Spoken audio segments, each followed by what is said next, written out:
D Pochampally electric AE Surender Reddy ACB trap ఈ వినియోగం దారుని నుండి 30,000 రూపాయలు లంచం తీసుకుంటూ దొరికిన AE city range unit ACP DSP Sridhar ఆధ్వర్యంలో ఏసీపీ దాడులు.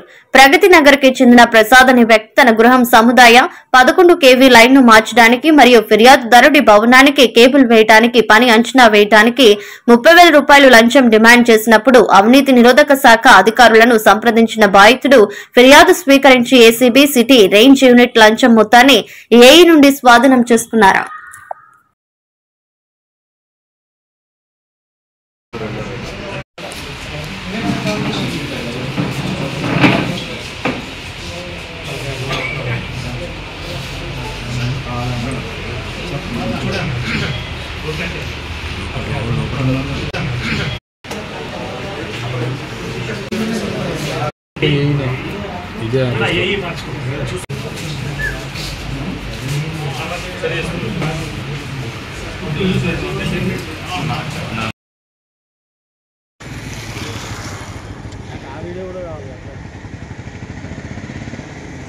మీరే మంచిగా పాసింగ్ వైపుకి నాకు పంపించేసారు.